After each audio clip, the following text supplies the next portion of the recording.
നമ്മൾ പാലക്കാട് വന്നപ്പോഴേ ഒരു അടിപൊളി സ്ഥലത്തെത്തി. ഭാരതപ്പുഴയുടെ തീരാണത്. അപ്പുറത്തോടെ നമ്മൾ ട്രെയിനൊക്കെ പോകുന്നുണ്ട്. അപ്പോൾ ഇവിടെ യാസീൻ എന്തോ ചെയ്തുകൊണ്ടിരിക്കുന്നുണ്ട്.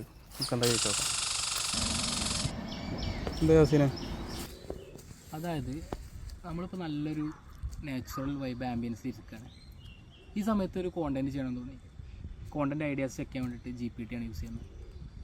പല ആളുകളും പറയുന്നത് കേട്ടിട്ടുണ്ട്, ഈ AI പോലത്തെ ടൂൾസ് വന്നതുകൊണ്ട് നമ്മുടെ ജോലി പോകും, അതുകൊണ്ട് അങ്ങനത്തെ ടൂൾസ് ഒന്നും യൂസ് ചെയ്യാതിരിക്കുന്ന ഒരുപാട് പേരുണ്ട്. ഇങ്ങനത്തെ ആളോട് പറയാനുള്ളത് എന്താ വെച്ച് കഴിഞ്ഞാൽ, ടൂൾസ് യൂസ് ചെയ്യുന്ന ഒരുപാട് പേരിപ്പോൾ ഉണ്ട്. അപ്പം നിങ്ങളെക്കാട്ടും എത്രയോ അവർ പ്രൊഡക്റ്റീവ് ആവും, നിങ്ങളുടെ ജോലിയെ പോലും അത് ബാധിക്കും. അപ്പോൾ ചെയ്യേണ്ടത് നമ്മൾ ഇതിനൊക്കെ ഒരു നെഗറ്റീവ് മൈൻഡിൽ കാണാതെ മാക്സിമം ഇതെങ്ങനെ യൂസ് ചെയ്യാമെന്ന് പഠിക്കുക. ഇപ്പോൾ തന്നെ ഈ ഒരു ആംബിയൻസും ഞങ്ങളുടെ ബിസിനസ് സ്ട്രാറ്റജീസൊക്കെ GPTക്ക് ഫീഡ് ചെയ്ത് കൊടുത്ത സമയത്ത് എങ്ങനെ നല്ല കോണ്ടൻറ്റ്സ് ഈ ഒരു രണ്ടും പാട് മെർജ് ചെയ്തിട്ട് കോണ്ടൻറ്റ്സ് എങ്ങനെ ചെയ്യാമെന്ന് GPT പറഞ്ഞിരുന്നുണ്ട്. അപ്പോൾ ഇങ്ങനത്തെ കാര്യങ്ങൾക്ക് AI ടൂൾസൊക്കെ യൂസ് ചെയ്യുക, ടെക്നോളജി മാക്സിമം നിങ്ങളുടെ ലൈഫിൽ ഇംപ്ലിമെൻറ്റ് ചെയ്യുക. നിങ്ങളുടെ വർക്ക് കുറച്ചുകൂടി പ്രൊഡക്റ്റീവായിട്ട് നിങ്ങൾക്ക് ചെയ്യാൻ പറ്റും. അപ്പോൾ ഒരു പുതിയ കണ്ടൻറ്റ് വരെ വീണ്ടും കാണാം.